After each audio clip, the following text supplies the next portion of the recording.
So my neighbor, he Bubble in your throat, huh? no, I'm trying to like swallow some of this chicken pot pie that got stuck in my throat. my my neighbor posted a Chicken pot pie.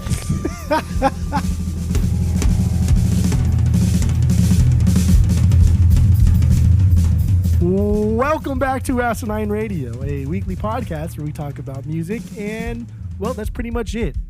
So let's go.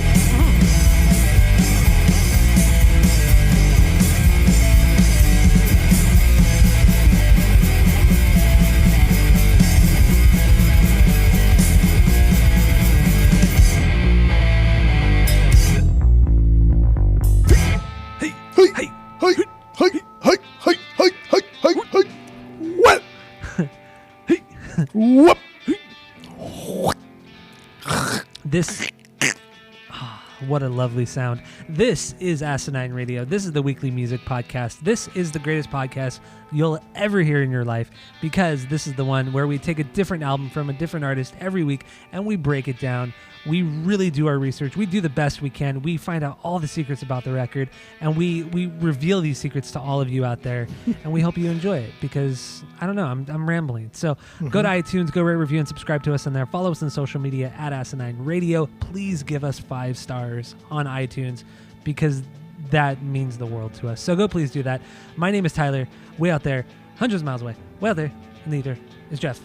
Now, Jeff, what are we doing today? What album by what band? What are we doing? We're doing an album by Jane's Addiction, and we're doing Ritual De Lo Habitual. Now, Jeff, what's your origin story with this band? What do you got?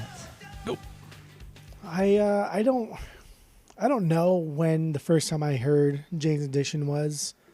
I just know that I've heard Jane Says so many times, and I guess my more recent relationship with Jane's Addiction was Entourage, when the song Superhero came on, and I was like, dude, this sounds like the fucking band that sings Jane Says, because like who else sounds like Perry Frill?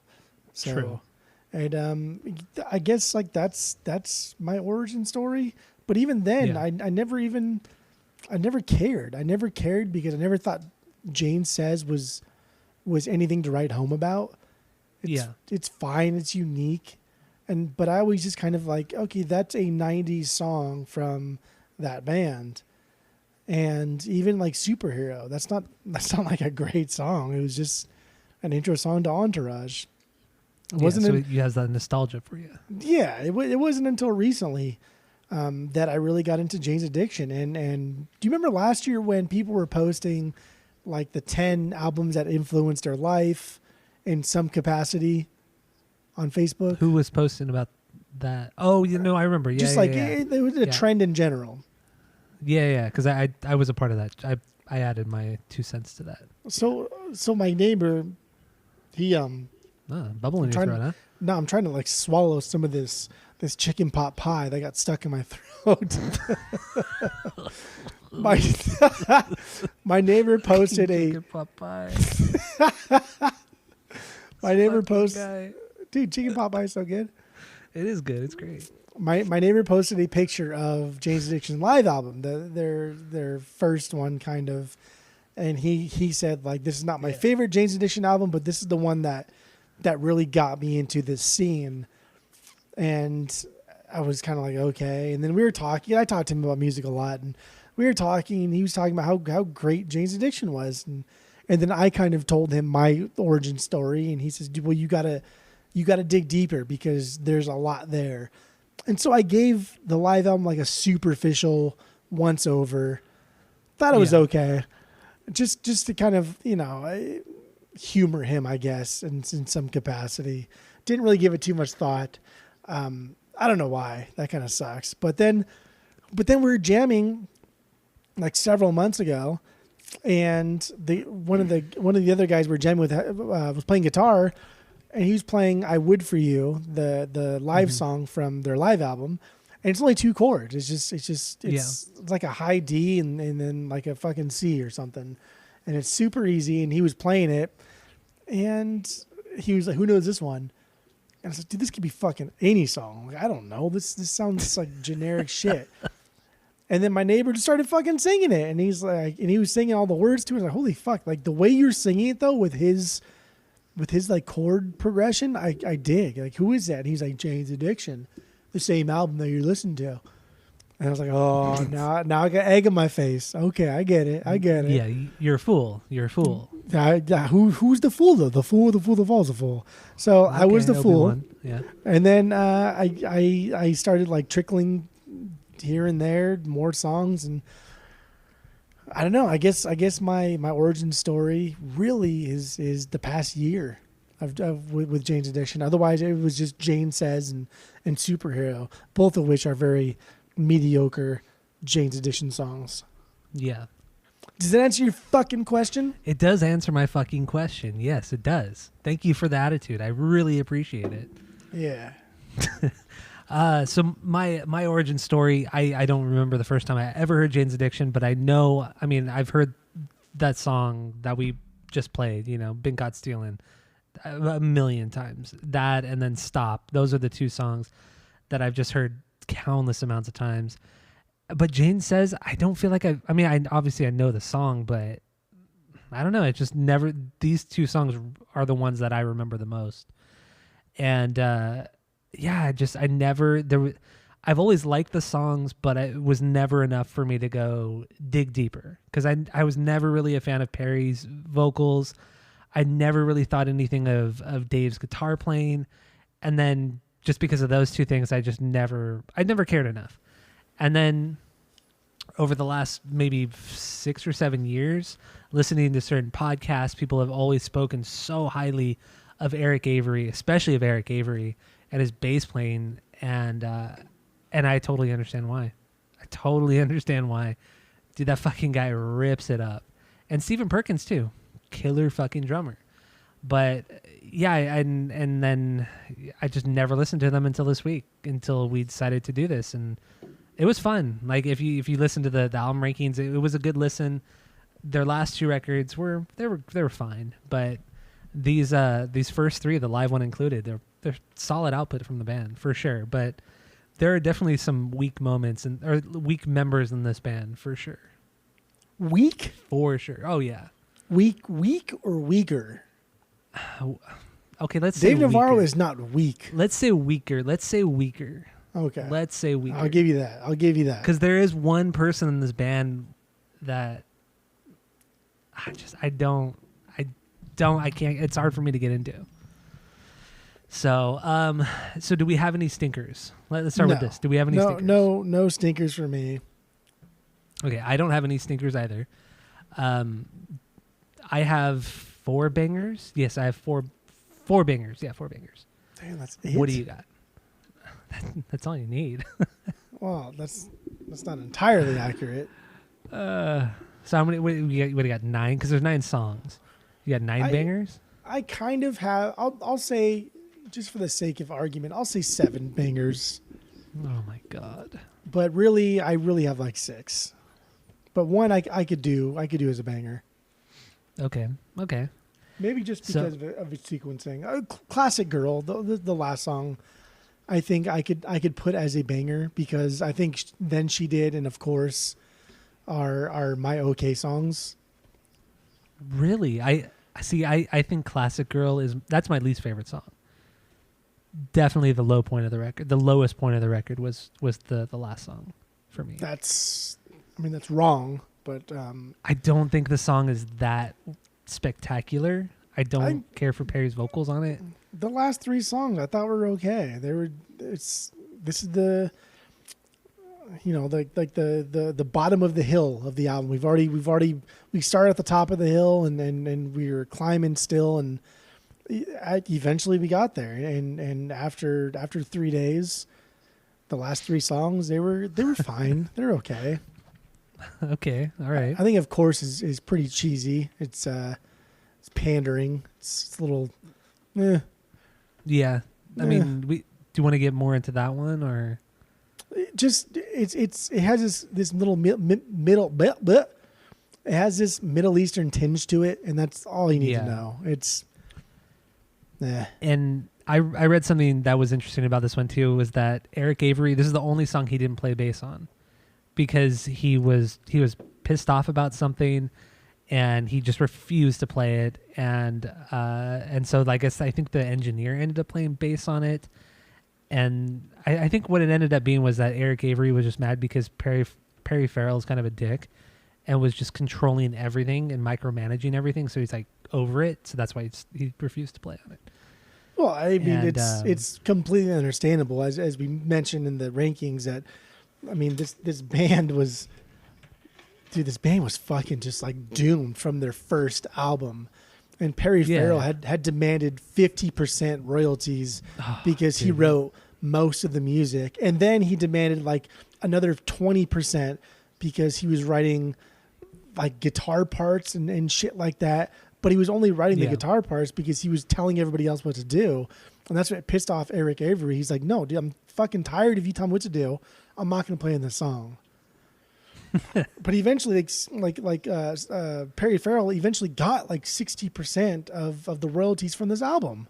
I know. I can't believe he got away with that. 60 fucking percent. It's unbelievable he got away with it. Like, what a dumb shit. Like, But then you have to blame the band too for just, fucking bending over and taking it, It's just kind of. Because whoever was managing the band clearly favored Perry Farrell.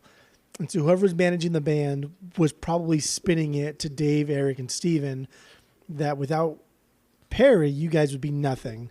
And it's kind of true in a sense to where the unique vocals of Perry kind of set them apart from everybody, even though the other three members, even Dave included, much as you hate him, I think they're all great. I think they're a phenomenal Why band. do you hate Dave? I know you. Yeah, I know you hate Dave and you hate Perry because you're a cuck. So, whatever. I think they're a phenomenal band even without Perry.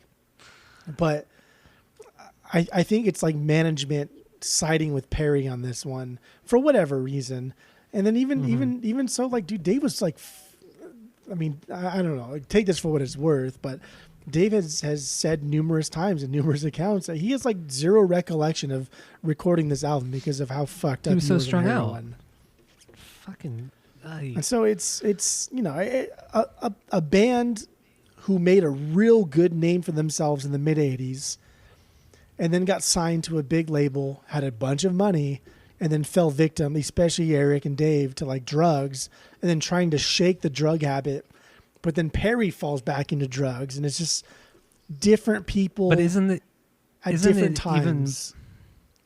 Think about it this way too. Isn't it even more despicable that Perry did what he did when it came to like the royalties and all that kind of stuff and the credits, knowing full well that Dave is completely strung out of his mind on heroin. Eric's not doing too hot, and to kind of pull that one on them when they're just not there, that's shady. That's some shady shit. I think this band was young. I think this was a time in music. I mean, it probably still happens where the record labels is pushing for something, and if Dave and Eric are going to be just strung out, but they're willing to sign their life away, then I think the record label's holding that over their manager's head. In turn, the manager needs to make money, and so he's holding that in front of Perry and everybody else, and everyone else is looking to Perry because he's seemingly the only person that's not fucking strung out on drugs all the time. And I think he was just the most coherent of the group, I think it's just a bad situation all around that somebody was taking advantage of somebody who was taking advantage of somebody else. And I don't think there are any winners, but I think everybody here was a loser. And it's sad. They were all. It really is sad. They were. But what Perry was doing was just kind of like, dude, such a dick move. Such a dick move. And like you said too, like the way that they probably spun it to the other band members makes it even worse. Like, it's fucked up, dude. It's so fucked up. It's because we all know, or at least for me, especially on this record, the best part of this entire record is the rhythm section, which I wholeheartedly believe that Perry Farrell had like nothing to do with that, and it was all Eric and Steven. Because, dude, that was the highlight. Truly, the highlight of this record was the rhythm section. They held, not only just held everything together, but it had some of the best moments. It wasn't bland ever. When a lot of times Perry's vocals were just mediocre at best, because I don't think he's not a great singer. He does one thing. I don't think he does one thing, but he doesn't do it that well. Oh, he's the only one that does it. Nobody sounds like Perry Farrell. He's the only one that does it. No, I'm not saying it's good. It's just his shtick, his thing is it's Perry Farrell. It's iconic in itself. Much like Bob Dylan. Terrible, but it's unique to him, I guess. So we all have to love it. We all gotta love it. We all gotta love it, right? Because they do it, so we all gotta love it. Oh, you should love Bob Dylan. It's silly boy talk. That's silly boy talk. We all know. Well, I mean, you're comparing like Jane's Addiction to the greatest songwriter of all time, but that's fine. The greatest songwriter of all time who wrote 5 songs and has admitted that. Oh, I've written 5 songs, but I've put out 50 fucking albums. Okay. Not 50, like 25. Fuck out of here, 50 albums. But seriously, though, Perry Farrell dude, he's the worst part of this band through and through. Like, without a doubt, the worst part of this band. I don't like that. I don't like him at all. At all. I don't like him. Everything I've read about him, he seems like a really shitty person outside of music. And musically, he's not. Yes, he has his style, but it's not even as like a frontman. He seems kind of cool as a frontman, but it's not. It's whatever. Like there's so many like hundreds of other frontmen who are better than him. Like he doesn't do anything exceptionally well at all. At all. So I'm just not a fan of Perry. I don't understand it. I think. What? Come on. What do you mean you don't? You understand why he's iconic. You understand why he's popular. You may not like it, but you understand it. He's iconic and popular because he has a unique voice. His unique voice has propelled this band in eventually the Hall of Fame status. Like this band is iconic because of Perry Farrell. If he was not in this band, if you put any of your other 100 singers that you think are so great in this band, they'd be fine. Even with the phenomenal rhythm section, even with that. But because his voice was so unique, so weird, so metal, but so alternative in the 90s and the 80s, he was the reason that this band became popular. So, like, true. You got to understand. You got to know why. You don't have to like it, because I don't like it either. I think he relies on that sound, that yeah, that and that's sound. Another thing. There's another thing. That's another thing too about Perry is that I think the only thing that makes him stand out from everybody else is that he sings so high. Like it's his vocal range, it's so high. But then when you really break down, especially the second record, the oh my god, what is nothing's shocking. Especially when you look at that record, dude, it's Anthony Kiedis. Through and through, it's Anthony Kiedis. The way there's so many moments on that record, and even on this record too, there's so many moments that are like, okay, he's influenced so much by Anthony Kiedis, and it fucking shows. But the only difference is that he sings way higher than Kiedis does. That's it. Okay. So otherwise, their vocal stylings are very similar on these records. So we can agree, because Anthony Kiedis is a little bit different. Anthony Kiedis, there's nothing that really makes him like unique in his singing. He's just weird. Except for the fact that he's a little bit quirky, and he's just a really good singer. Like on record and live, he's no like fucking Regina Spektor, but he holds the tune well. But we can agree that Perry Farrell is popular. Jane's Addiction became popular because of that unique weirdness. And it wasn't just his voice; it was also his demeanor. It was his dreadlocks. It was just him being obnoxiously weird. He was just like that kid in high school that was weird because he wanted to be weird, and he made sure everybody knew that he was weird, and nobody gave a fuck. But he made sure people knew that he was weird, and that's Perry and that's Farrell. Even more obnoxious. It is obnoxious. It's even more obnoxious. And you know, because I like I said before, like on the album ranking episode, I was saying I watched a bunch of live videos of this era of the late '80s and like 1990, and and people are always saying like how amazing this band was live, and there was just so much energy and it was wild, and like I saw glimpses of it, but the best part of the live performance was not Perry.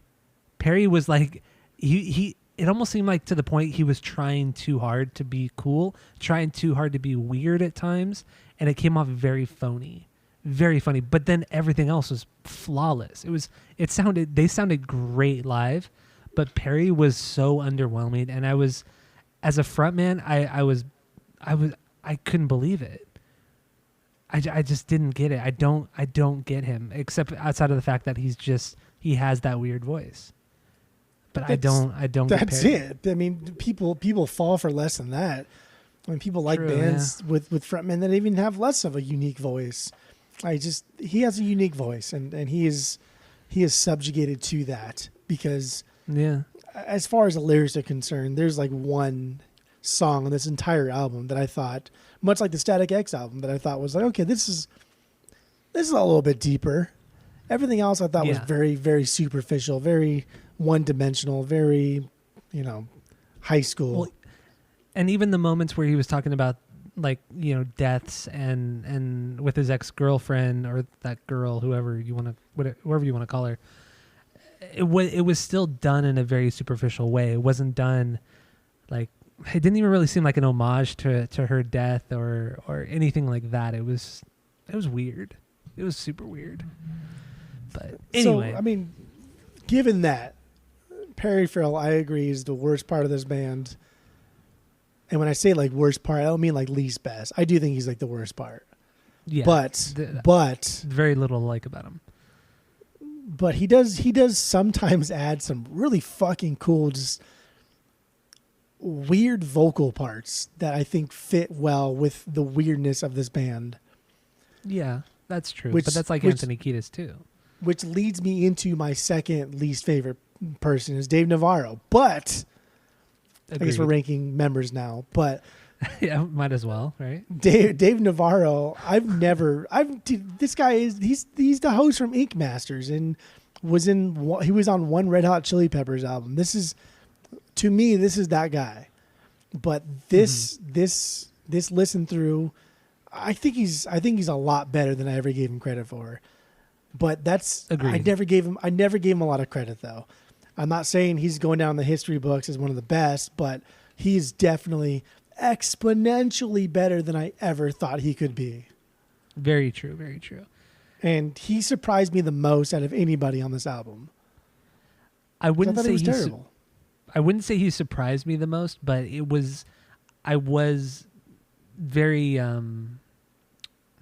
I liked that he wasn't like a straightforward like rock star guitar player, even though a lot of people describe him as that, as like this like flashy kind of like image. Slash. That's his image. Like he gets compared to Slash a lot, but I think that's only because of his looks. Like he has that defining look. He has that character that he plays, but style wise, he doesn't play like that. He has a more subdued role in the band, but it works so well for him. And he's not, I mean, he has some pretty cool guitar solos and some cool leads here and there, but overall he's there to like accent everybody else, like accent the rhythm section. Like, and then reading more about Eric Avery's approach to the songs was like the way he plays bass is like a rhythm guitar player with chords, and he doesn't just follow just normal bass playing, I guess you could say. And I don't know, it's a cool combination between the three instrumentalists in this band. It was super cool. The way I kind of imagined it is like Eric and Steven, like they both know that each other are just absolutely phenomenal. And Dave just kind of wants to hang out, and he does his best. And Eric and Steven appreciate it, and they let him do his thing at points. But all three of them know that Perry is the odd man out. But at the same time, they all three know that Perry's also going to be the one that is going to catapult them into stardom. He's the one that's going to make him money. In the end. Even though they all know that he's the fucking worst.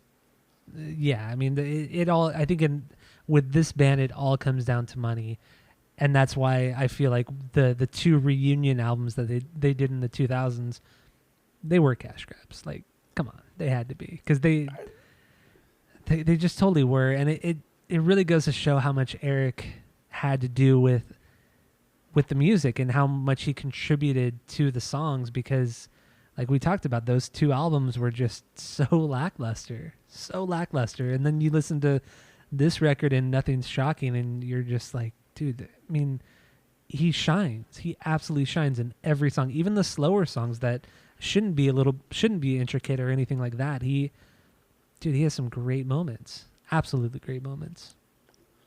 But, yeah, should we? What's your biggest banger? My biggest banger, Stop, the opening track. That's mine too. I think I don't know, dude. Like this intro is so rad, and it comes in so strong. And this is one of the few times where I think Perry really brings it hard, and one of the few times where I thought, like, holy shit, I'm glad he's singing this song, because I don't think anybody else could have done it. And I don't think he's great, but dude, he brought it here. He brought it. This is like, I feel like this is the only song on the record that really represents the band as like a live band. And maybe it's because of the music video, but this is where like every member kind of shines. The only moment on this record where everybody shines on this on a song. I think this is the best. There's so much damn noise too. Like the bass is just noodling around, and this weird kind of funky stop and go riffage, and like everything about this is just absolutely amazing. And the song is so fucking perfect. And what's really cool too, even about with Dave's guitar playing, it's just like a very kind of like cool funk thing that he's doing on the guitar. It's nothing super complicated. He's just playing higher on the neck, and he's just like that funk rhythm that he's just playing, while Eric Avery is noodling kind of, and Perkins is just fucking doing his weird kind of off the cuff beats, which are very subtle, but you really have to listen to hear them. But once you kind of connect with his drumming, you're like, wow, dude, this guy's a sick drummer. He's really, really cool. So what I noticed a lot about Dave's guitar playing, and I don't think it was intentional, I think it's just his skill level compared to Steven and Avery, but he's very sloppy. He's very sloppy. Yeah. He like notes bleed together a lot, and he's trying to be technical, but it's just not, you're not hearing every note being played. And so everything is kind of just bleeding together. But what he has going for him is the fact that Steven and Eric, or Avery, but they also play sloppy. But it's a deliberate sloppy that helps like push Dave up to the forefront, to where his solo doesn't sound sloppy because he's bad. It sounds intentionally sloppy. Whereas Steven and Eric are playing to Dave. They're like dumbing themselves down to Dave. And it's a very loose sounding. This song especially is a very loose sounding song. It's very like swingy, almost, I wouldn't say groove based, but it's very swingy, and dude, it's catchy as hell. And what you're saying about like how Navarro plays the guitar, and I agree with you totally on that, and I totally understand why he ended up being the guitar player for the Red Hot Chili Peppers, because he has a lot of the same techniques that Frusciante has, but the difference is when Frusciante plays, he plays like mostly clean guitar, so you hear every fucking note, and he's so meticulous with his playing, so it's like it's the same style, but Navarro is the sloppy version of Frusciante. So then he has to use the distortion, the overdrive on his amps to kind of like, I guess you could say, mask his imperfections. So it's like, does that make sense? Because Frusciante is just so precise. Well, I mean, Frusciante, I mean, that's not even like a fair comparison, though. It's not. It's not. but you hear a lot of the same rhythms. A lot of the same rhythms that Navarro plays is very in the style of Frusciante, and then before him was Hillel, like because Hillel and Frusciante had that very kind of like funk that funk style rhythm that they always play, but both guitar players were so clean in their tones where you can hear everything, you hear every note, and then when they did hit the overdrive, like it came in super powerful and it complemented what everybody else is doing in the band. But with Navarro, it's like it's all overdrive, it's all distortion, it's all effects. But I feel like Frusciante and Hillel didn't really do that as much. You can tell that like a guy like Frusciante and then Dave, you can tell they both like grew up listening to the same music, and they both probably like a lot of the same artists. It's just like Dave is just not as good. He's not as proficient, I guess you could say. Because I mean, they both play, like you said, they both play kind of the same way. I don't know. They both have something in their mind that's the same. It's just Frusciante is on another level of articulating what he's thinking, whereas Dave can't quite get his fingers to do what his mind wants him to do. Yeah, exactly. But that's where like that's where Eric and Steven come in, and there are times on this record where like you think Steven's playing sloppy, and you're like, what the fuck? But then you notice that it's Dave. Dave's playing sloppy, and Steven's just trying to like dude, I'm doing my best. I'm doing my best. I'm doing my best to help you. And it's just it's totally true. That's fucking rad. But you don't like the main, I don't know, the populace see Perry as the front man of this, and then Dave because he's shirtless and sexy boy with tattoos. Like until this week, I had no idea what Eric or Steven even looked like. So it's this band is a phenomenal band, but they became a record label band very quickly. Like first album quickly. Oh, totally.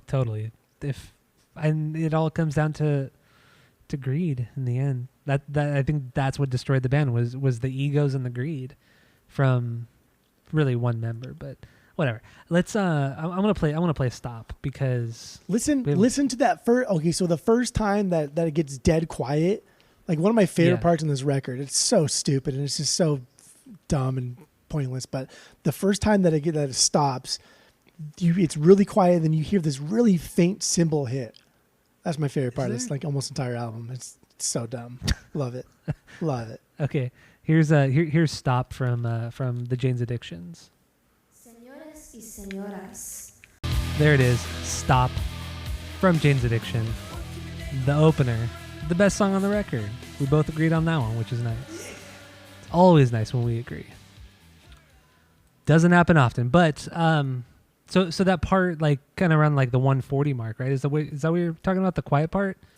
Yeah, it's the first stop. It's the first quiet part, and it's so faint. It's like you gotta really listen to it. It's there, and it's just a really subtle like hi-hat hit, and it's like he couldn't quite contain himself. Like he wanted to keep going, and he's like, fuck it. And it's hit like one time, and then they jumped into it. It's good. Hey, that's a great song. It's a really, really good song. And, you know, outside of like modern Dave Navarro, like, because I first started noticing Dave Navarro, it had to have been like the early 2000s, maybe late 90s. And he was doing some like show on VH1. He was hosting some show on VH1. I don't remember what it was. And then like Carmen Electra, he was dating Carmen Electra at the time. And she was doing stuff on VH1. So I remember seeing him a lot. And they had that reality show. So I always had this like, I only saw him like modern Dave Navarro. And then it was maybe like 2 years ago.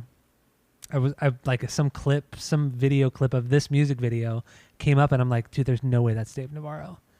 Like I couldn't fathom it. It just didn't make any sense to me. And then even this week watching the video for Stop, dude, he does not look like that at all anymore. Like it's like a totally different person.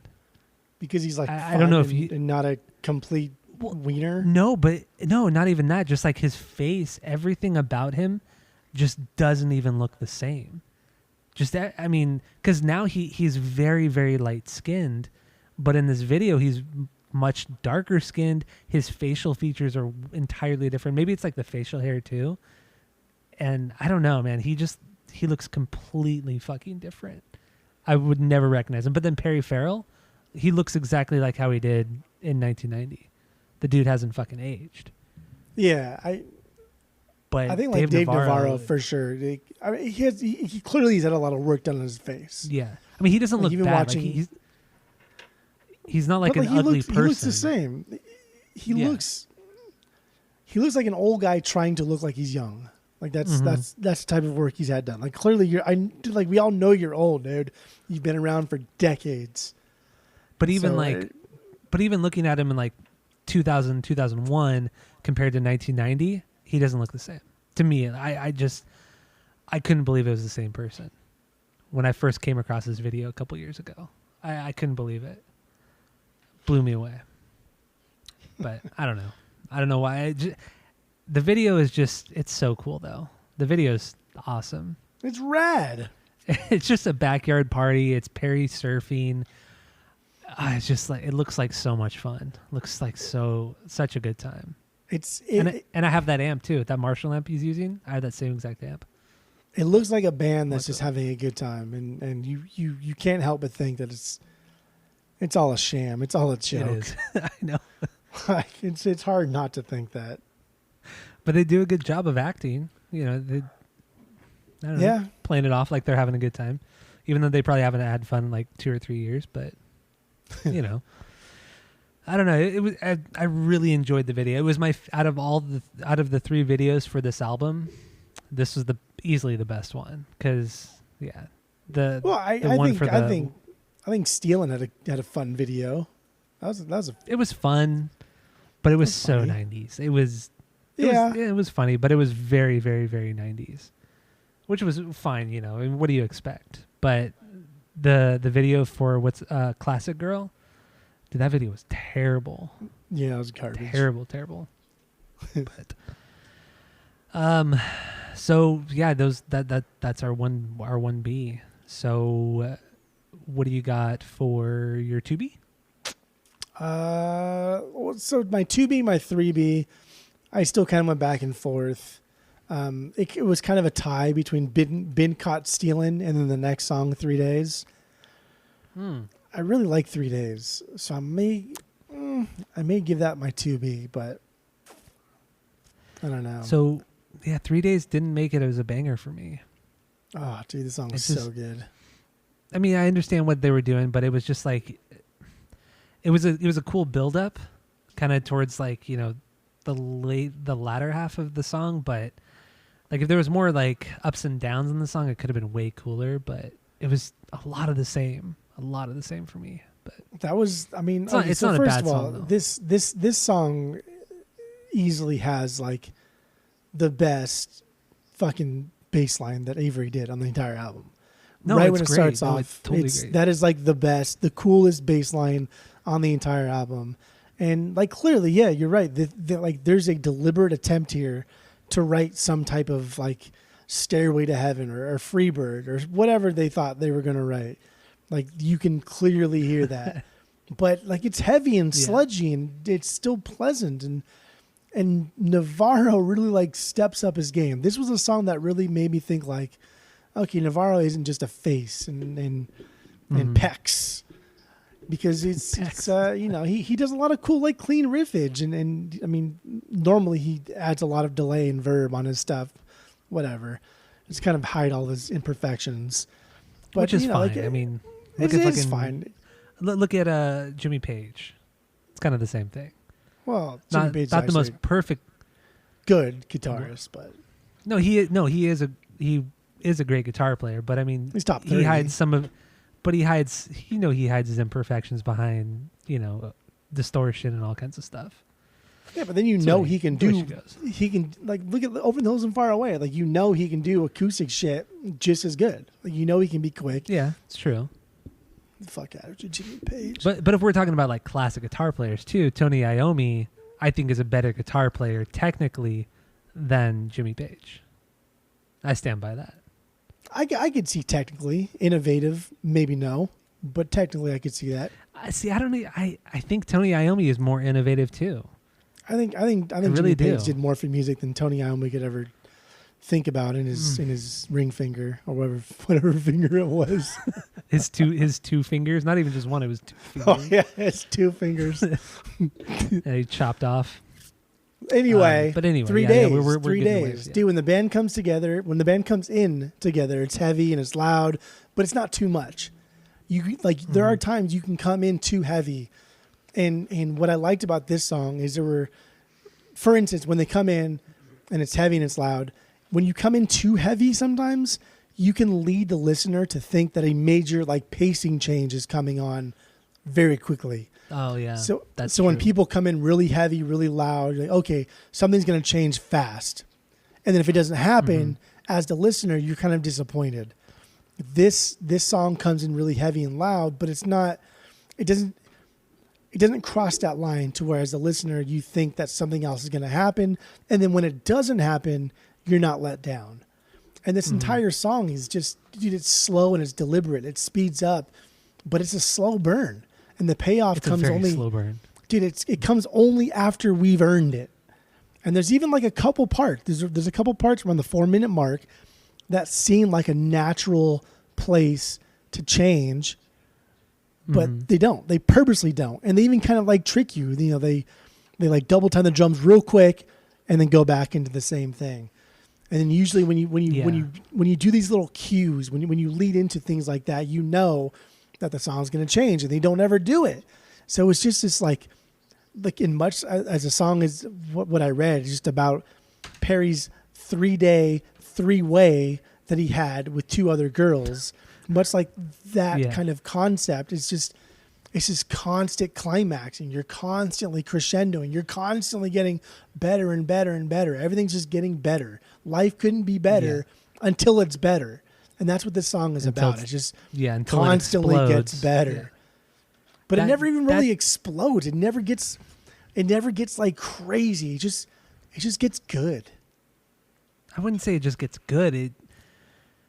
I feel like they could have cut out like 2 to 3 minutes of this song and it would have been way better, especially in the beginning, because it kind of, you have like the first 4 to 5 minutes where it kind of is the same thing, and then it starts building, and then it finally hits, and then you have another like 2 minutes of just like the same from the beginning. Like if you could have easily cut out 2 to 3 minutes in the beginning and it would have been so much more effective.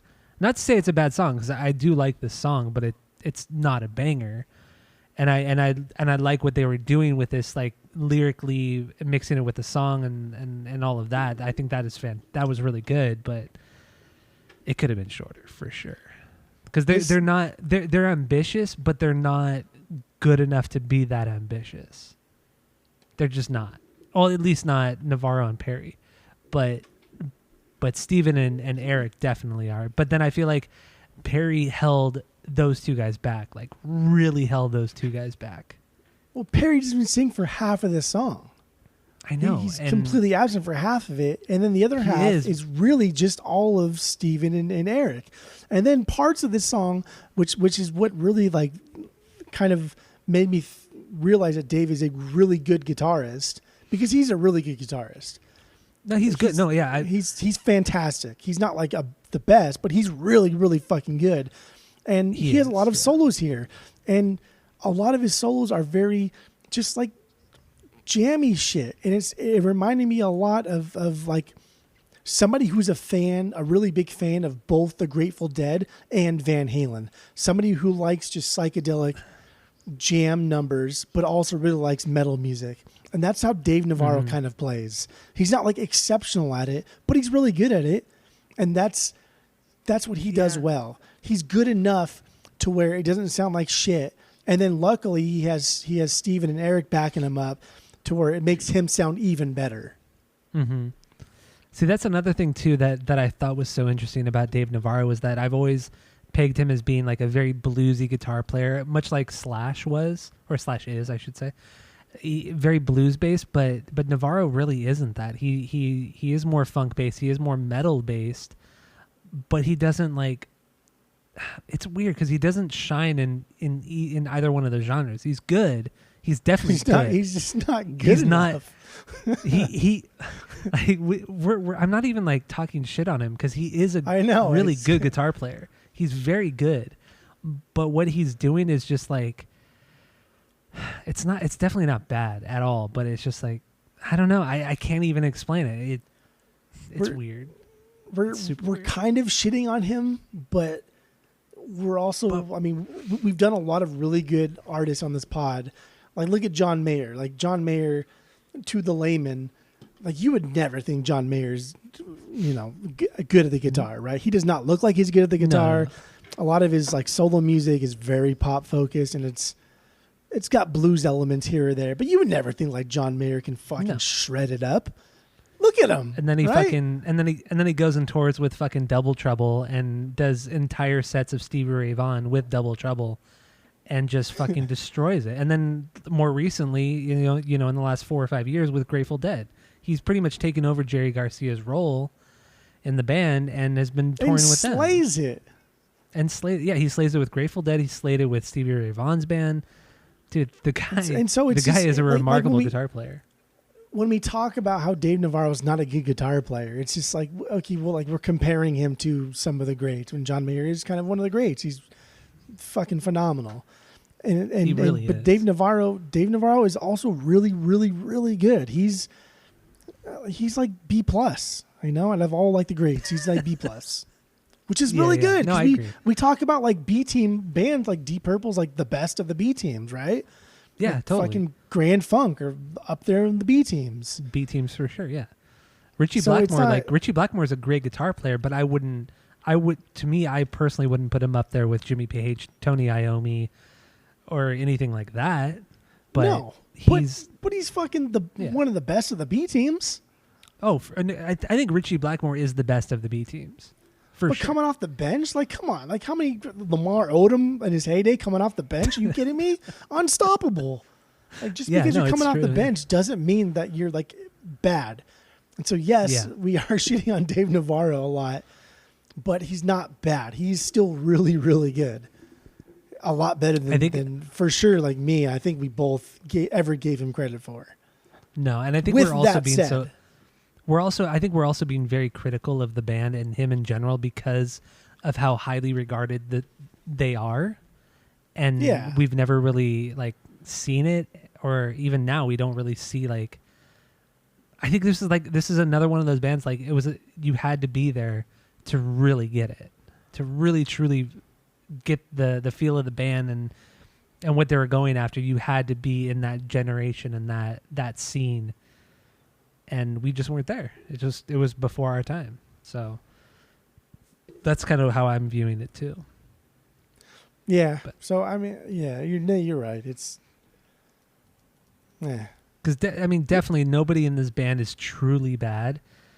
Truly, nobody's bad. But I mean, obviously Perry is the worst. But no, Dave is too many good stuff player. on this pod to take the shit line down.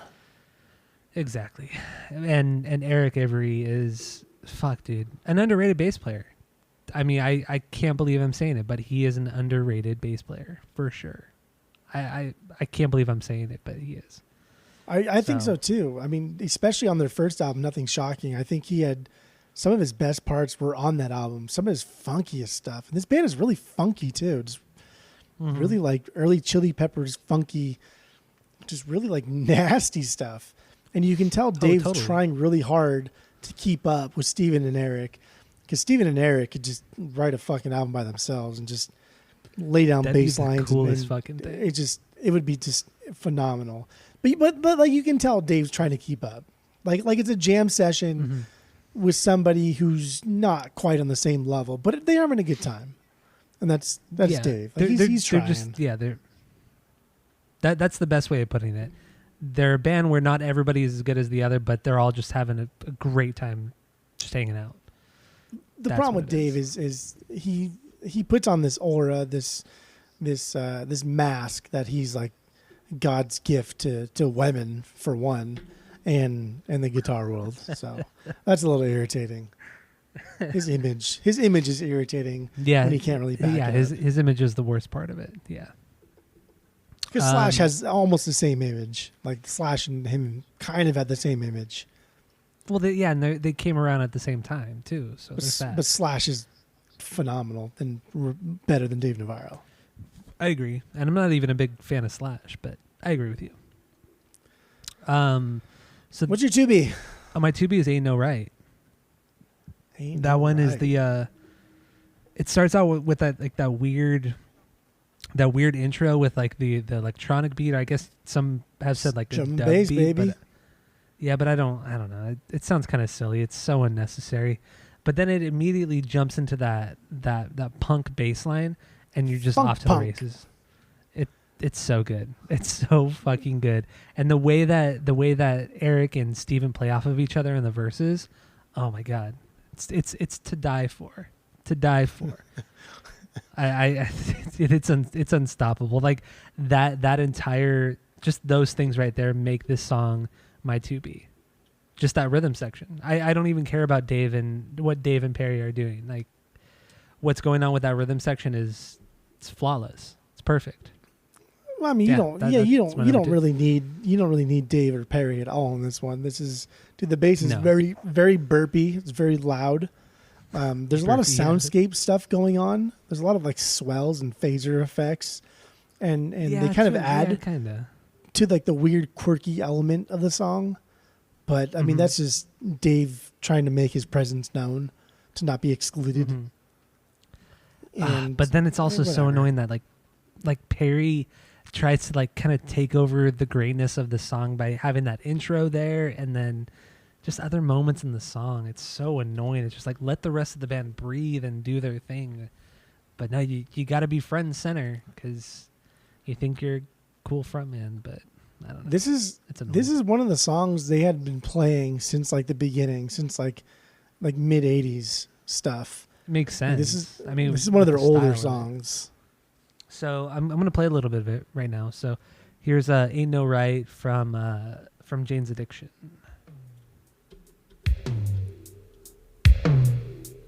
There you go. Ain't No Right from Jane's Addiction. As Dave Navarro starts ripping out on guitar, but it's cool. It's so good. So like, besides the intro part with Perry, yeah, like that part's so good. I love his vocals there. I think they're so cool. In the intro, really? It's like he's just so goofy and it's so fun. It's so dumb and I love it. I love it. He's not all bad. Good. No, he's not all bad. No, he's not all bad. But man, everything else is Navarro's so solo's got solid such a Navarro's solo has a straight up Van Halen tone to it. Like that tone that he uses on the guitar, that's Eddie Van Halen's tone. Kind of, but it's a little bit like crunchier than Van Halen. Like Eddie had that like how you put it last time I was out in Arizona. Like he has that hot tone, that hot, just hot was the best Phase way to 90, to baby. describe. Dude, it's just, and it's so like, even though Eddie played with like the overdrive and the distortion, but it was still sounded clean. Like he had this weird, the craziest tone I've ever heard. Like it almost sounded clean, but it wasn't a clean tone because he was such a precise guitar player that there's nobody like Eddie Van Halen. Never has been, and I don't think ever will be like Eddie Van Halen. But Dave Navarro, yeah, like you said earlier, like Dave Navarro obviously takes from Eddie Van Halen, but he kind of adds a little bit more crunch, a little bit more distortion to kind of mask his, I feel like imperfections. I feel like we would love Dave Navarro if he would constantly say how much he loved Van Halen, how much he loved metal music, and how not good he is. If he just kept like putting himself down and humbling himself, I feel like we'd fucking love him. We'd be like, no, dude, you're really, really good. But he never does that. And he talks about how his idol is Van Halen and like he clearly tries to emulate him. And it's you can't. It's not possible. No, it's not at all. Not humbling himself, I think it's just a little irritating. Well, I think it's that, and then also I think it's the way he's portrayed in the media. Like we were talking about too, it's a little unfair because how everybody shows him is like he's this guitar god, which, like we said, he's a great guitar player, but he's B team. He's not a god. B-team. Yeah, he is B-team. He's a mortal. He's not a titan. He's not a titan. He's not even an Olympian. He's it's like a Hercules at best. Okay, that's a good way of describing it. Okay. Okay. So then what's your 2B? I guess been caught stealing since 3 days was my 2B. Been caught stealing. This one was going back and forth between my 2B with 3 days and been caught stealing. But let's say been caught stealing my 3B. I think this is a banger song. It's good. Okay. I mean, this is my 3B as well. So, I mean, we already played it. No, we already played it. That was what we opened with. Yeah. Fucking rad bass line by Avery. We didn't talk about it. Dude, there's hand claps. Gotta love hand claps, right? Of course. And this one's really funky. This is a funky little tune. The only part I've never understood was the dogs. Like, why the dogs barking? That's because Perry had got a dog from the shelter like recently, and I guess the dog was really like fucked up and it was really needy. So whenever Perry would leave, the dog would like go crazy and get really sad or whatever. So we brought it to the rehearsal studio, and then it wouldn't shut the fuck up every time Perry left the room to go sing or whatever. And so at the time, in this drug-fueled benders, they thought it was really funny because the dog would bark whenever Perry was in the booth or whatever, and they kept it in there. Okay. So it's kind of a cute little story, I guess. I like that explanation. It's not I like it. That was good. I thought it was going to be something just to be like an idiot and just annoy people, but I like that story. I like it. Yeah, it's because the dog like wouldn't let Perry leave its sight, and it would freak out, and then they couldn't get to shut the fuck up, so they kept it in. So they just kept it in the mix. Okay. Yeah, I think Dave Navarro even said like at the time they thought it was really funny, but in hindsight he's like, I don't know why we did that. That's what happens when everyone is strung out. So that's great. Things that sound like great. A good idea are completely ridiculous and stupid. It was a different time. It was a very different time. Heroin still wasn't completely stigmatized yet, I guess, right? Everyone in the music business is doing heroin. Heroin's still that one drug, man, that's just like, oh, you do heroin? Oh, I don't think we can hang out. I don't think we can date. Like anything else you do could be fine. Just heroin's still that one fucking drug. I know, it's where you draw the line, yeah. Unless like you've been in kind of like in that kind of world at some point. Yeah, you kind of distance yourself from other people. As sad as that sounds, but heroin's fucked, man. It's fucked. I've never known anyone that was ever addicted to heroin. I mean, okay. I've only seen what's the movie with Jared Leto? Eternal Sunshine of the Spotless Mind. No. Requiem for a Dream. Yeah. Both really good movies, though. To be fair. No. Eternal Sunshine was good. No, it wasn't that good. It was really good. Is not that good. It was good. It's not. It was one of the few. Sure. It was overrated, maybe, but it was one of the few movies where, like, you do drugs, you lose your arm, like that type of thing happened, and there was no like happy ending to that movie, and that's good. True, but I like not happy ending. I'm just not a. I guess I'm just not a Letterman. I don't care for that guy. I don't care for his acting, and it's just not for me. I don't know. That's right. But. Heroin, yeah, hell of a drug. Don't do it, and don't let your friends and family do it because, it's fucking terrible. But what are we talking about? Oh, another cool thing here too is like Dave's soloing here. I was reading that he ended up recording this using an unplugged electric guitar with a mic put real close to the strings. That way he could get all of like the nuance, all the technical aspects of like his picking of his soloing of everything, and then overdub like a fuzzed out guitar to kind of give it a little bit of complexity, which is weird. Yeah. because this song isn't that. Like what makes this song so great is not the complex guitar. And so that no, not at all. I thought that was weird.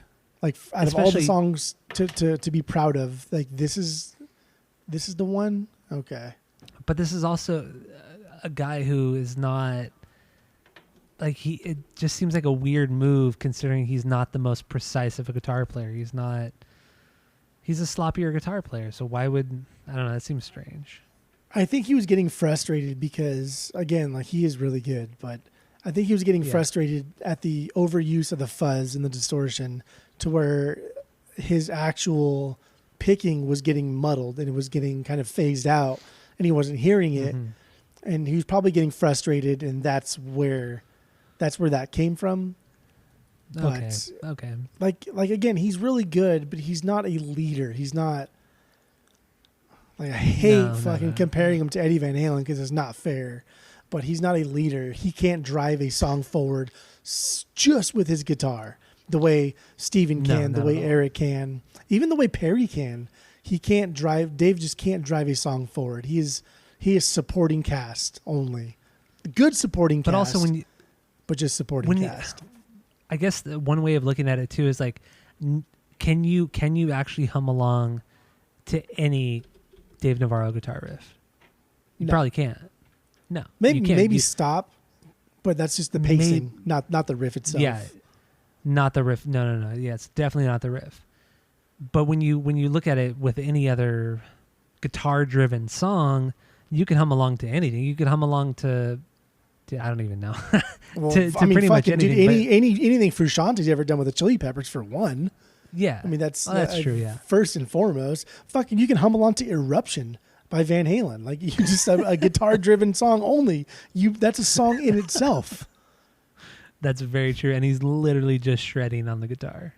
And even like Frusciante is not in the talks of top 10 of all time, but you can hum along to fucking anything he's wrote with the Chili Peppers. Yeah. I mean, even like the cheesier songs like Californication or Scar Tissue. I mean, those are cheesy fucking songs. Oh, dude, Scar Tissue is like, dude, Scar Tissue is so good. That little it is really good. Doom, doom, doom, boom, boom. But it's also the interplay. It's also the interplay between John and Flea. I mean, yeah, I mean, that's where that band really shines, is the interplay between those guys. But fuck, see, we just keep jumping back to Chili Peppers because Dave Navarro was fucking in Chili Peppers. Oh, and there's a lot of influence from Jane's Addiction. Took a lot from the Chili Peppers, whereas the Chili Peppers took little to almost nothing from Jane's Addiction. Yeah, there's that too. So, not to say like Jane's Addiction is bad or anything, but like overall, I also think this band Jane's Addiction is very sloppy, very, very chaotic. Like they don't know what the fuck they're doing half the time. It just so happened to work out, but I feel like even Eric and Steven just couldn't lasso in Perry and Dave. Like Perry's just on his own fucking thing, and I think he listens to nobody, and I think Dave is caught in between, wanting to be a musician with Eric and Steven and wanting to be a rock star with Perry, and it made this band completely like non-cohesive and just a fucking mess. That's a good way of putting that out there, because I totally agree with you. Totally agree with you. This band's a mess. Even like this album. This album is a mess. And this is like the most cohesive album they put out, you know, or of the original lineup, I should say. Yeah. Yeah, it's pretty crazy. So our 3 Bs were the same. Were Been Caught Stealing, which is, you know, lyrically it's about stealing stuff and liking and enjoying stealing stuff. Like there's no deeper meaning to this song. So what do you got for your 4B? Because I like I said, I only have four bangers. So my 4B was Ain't No Right. Mm-hmm. Ain't no. But that was your 2B. That was my 2B. Yeah. So what's your last B? My last B is No One's Leaving, the second song. Starts with that slap bass. Dude, that's a bass line, baby. Peppers. Yeah. So Red Hot Chili Peppers, though. Yeah. Through. Yeah. I said this song was a cool, funky jam. Very early Chili Peppers. Yes. And this is another great example of the play between Steven and Eric. I mean, dude, they just match up so well. And then Steven has some really cool just drum parts, just really cool fills. And then the transition between the different parts of the songs with Eric's little bass notes or little notes that he throws in there just to transition is just, it's so subtle. It's so dumb, but oh my God, it sounds so good. I love it. Love it. This, so like when I go to my neighbors to jam, and when I was jamming and I was on the guitar, and then I had my one neighbor on the bass, and then the drummer who owned the drum set for 30 years or whatever it was on the drums, I remember like jamming with them, and I was like, oh, that was really good. But now that I think about it, like I was like the Navarro at best to their to their Perkins and Avery. Like that's like they let me do my thing and just kind of like sat through it. And then even when they were doing their thing and I didn't even realize it, like they were probably switching up time signatures and pacing and different things that I didn't even like realize, because they're both really, really good and on a completely other level. And this one's a good example, because the solo here, it seems wanky. It sounds like Navarro's like trying to like wank and like be like a rock star guitarist. Yeah. But he's not, because this is a very bass driven song, and everyone is doing their own thing, but it's only Eric and Steven. Eric and Steven lay down the foundation and then kind of wander off. And then Dave is just kind of left in the middle to carry the tune a little bit. Yeah, and then totally. that's when like the little solo comes in and he wanks a little bit. But realistically, like Eric's just walking all over the place, and Steven's just laying down these fucking weird little jazzy things, and then going into some like funk shit, and they all meet at the same spot. But it's almost like Eric and Steven let Dave, like, good job, you did it, kid, you did it, you did a good job. A for effort. A for effort. Yes, exactly. A for effort. Good job. Gold star. You did it. And Dave was probably super proud of himself. Where in Super actuality, stoked, like Eric sure. and Steven, that was like a historic moment. Man, I feel stupid so jamming with good. those guys over there. So good. should Yeah. I play? Should I play a little bit of this one? Yeah, play a little bit of this one. What do you think? Okay. What do you So want to here's do? It's your here's part. No One's Leaving from Jane's Addiction. There you go. There's a bit of No One's Leaving from Jane's Addiction. Dude, Eric's bass playing. Oh my God, dude, I can't get over it. It's so good. It's so funky. It's so funky. But even Dave's guitar playing too. It's so good. I don't know. That is such a solid song. Great song. It's good. It's good. Yeah, great solo too. Like Dave had some really good shredding during that solo too. It was very it wasn't overly wanky. Like it still played really well to the song, but Eric's bass was turned up so loud and it was so punchy that it overtook it a little bit, but I will commend Dave on that solo. That was a solid solo. Really good. Really good stuff. On a song like that, Dave could play almost just about anything, and it's still going to be fine. Like, it just don't even fucking matter. Just hit open strings at that point. It doesn't matter. Yeah, because Eric plays like a rhythm guitar player, which it can be detrimental to a band, which I guess it kind of is with this band, but. Dude, he's so good at it. It reminds me also a bit of Jeff Kresge with AFI when he was on the first two AFI records. I mean, he was the better of the two stringed instruments with Mark, because he's not a bad guitar player, but Kresge was a much better musician and a much better bass player. So his bass playing overtook most of everything Mark ever did in that band. And that's why I feel like those first two AFI records are just, dude, they're so good. Just bass playing, he plays like a rhythm guitar player, and it sounds great. Yeah, it's they're good stuff. They're good. They're second to Black Sails, but they are really good. Dude, get the fuck out of here. So that's it. Those are your only Bs, and you have no other Bs? Yeah, Killer I've Bees. got no other bangers. No other Killer Okay. Bees. What else you got? Well, I mean, Classic Girl I thought was fun because it came off the last two. Mm-hmm. But I think I just liked it a lot because it was the closer, and then she did, and of course were slower, a little groovier. Of course, was very cheesy, but Classic Girl was cool. We don't talk about it, but Obvious was good. The fourth song, The Blink cover? yeah, No, I'm kidding. Totally. yeah. No, The that was Blink cool. cover. And it was cool, but then in the context of that, the first half of the record, it's the most lackluster. So you kind of forget about it, you know? And then there's a lot of piano in this song too. But it's still good. It's still a good song. I think that's Perry hitting the piano, and he has no idea how to play the piano. And I can see that.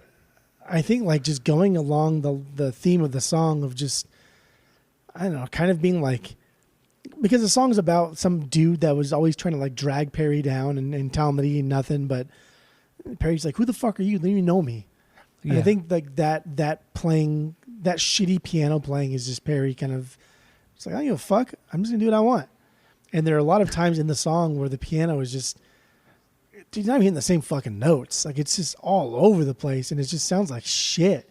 But it works. It works with not only the sloppy playing of this band, but the theme of the song and what Perry's talking about and everything else. I thought it was cool. It was a cool little layer. It was cool within the context of this part of the record too, because it was more of like it wasn't as it was more of like an atmospheric kind of song, I guess. This was like their dub song here. This is yeah, like in the beginning at least. Yeah, this is the one that reminded me of that. And that weird, like, I don't know, that weird, when Perry first comes in, his vocals are so strong and abrupt. I don't even know how to like explain it, but like some, I don't know, Tibetan monk hymn, like that that wailing, that yelling that he's doing. I don't know what it is, but it's fucking weird. It is weird.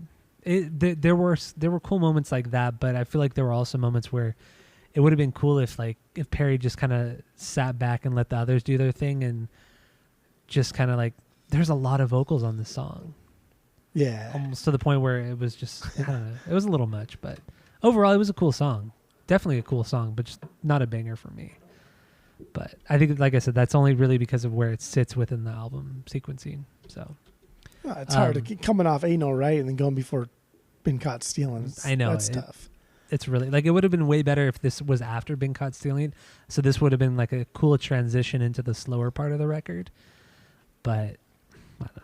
What are you going to do? What are you going to do? And this was like the only part of the record too where Perry and Navarro get kind of like the last laugh, because the last part of this is just like Perry banging away on the keys and then Navarro's just wailing away, and then like within seconds it just brings it all back with a slow outro. But the minute prior to that, because it's a long song, the minute prior to that is just kind of like them two, and then Steven and Eric kind of take the back seat for once and just let the kids play.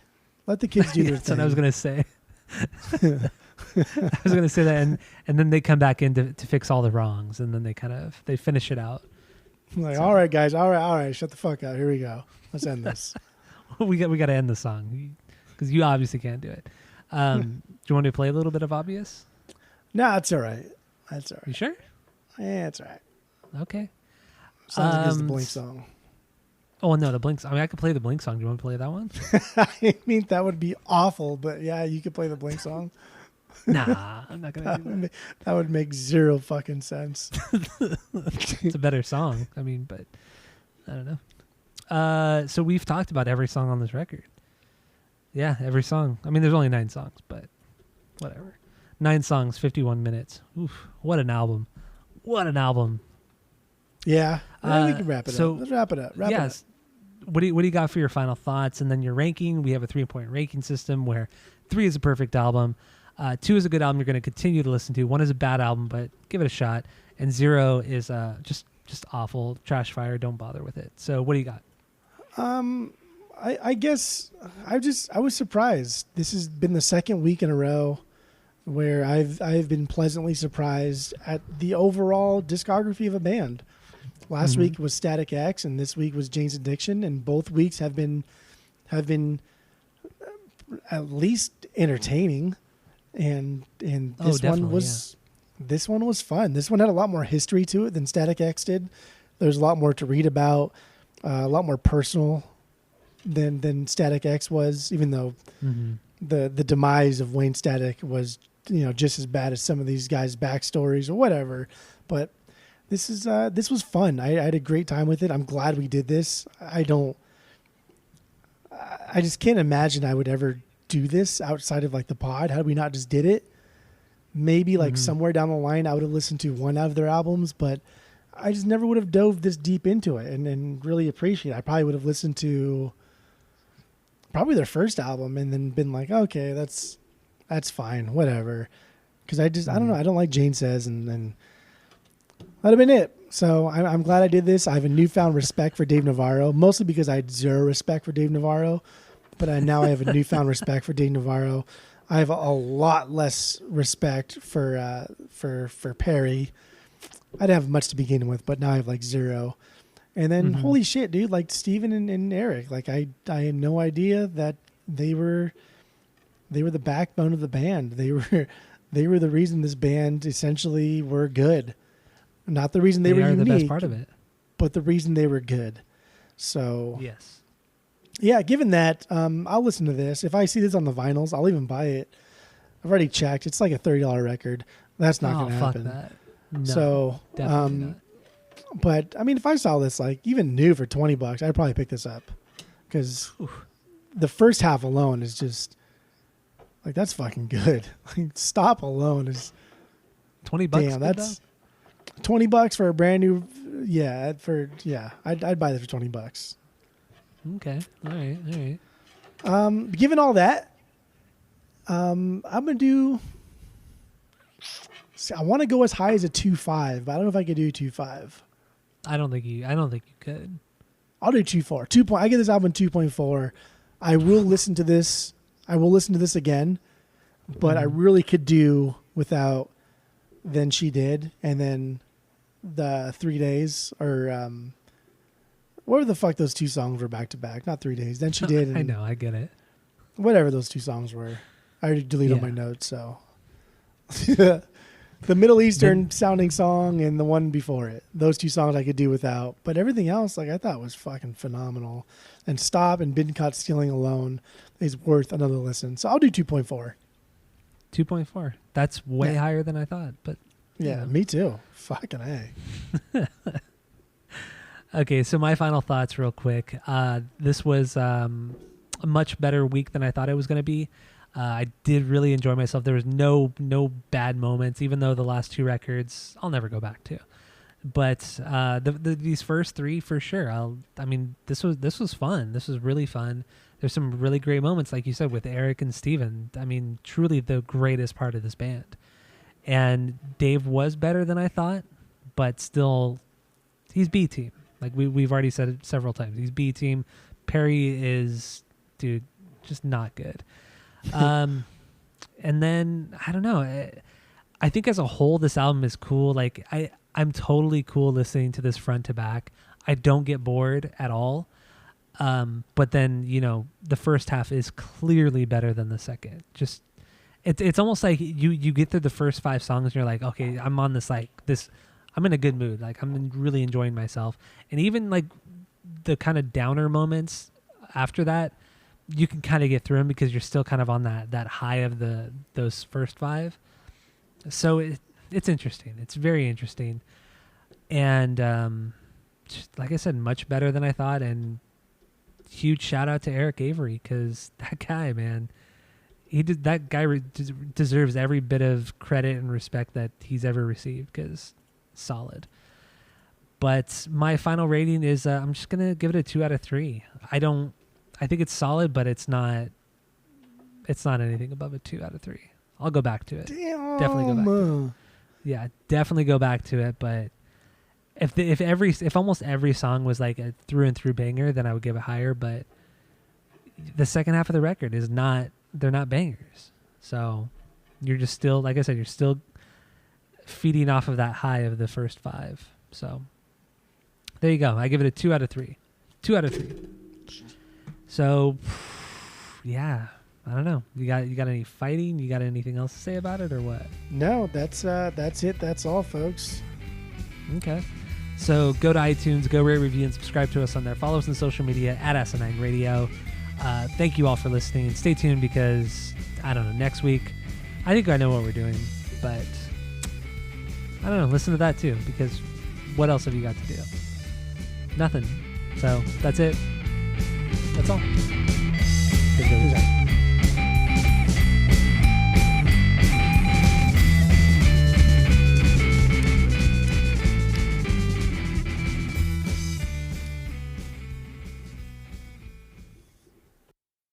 Go try it, but he'll probably say, "No, that's a shitty brewery. No, I'm not going to try it." That brewery's all run by this guy who did this thing with this girl, and they are blah blah blah. If I haven't discovered it first, it's not good. It's not good. So that's Mike. Got him. That's Mike. This is his live album from '86. It came out after his 5th album. Album. Yes, album. I mean, without There's a so doubt. many fucking albums to. Why would you want to do Savage Garden? Who cares? God. They had one of the biggest hits of the 90s. I don't give a Come on. dude. Fucking the '90s. Are you kidding me? '90s belongs to Marcy Playground. That is it. Good night. What about Nirvana? Call it a day. Who?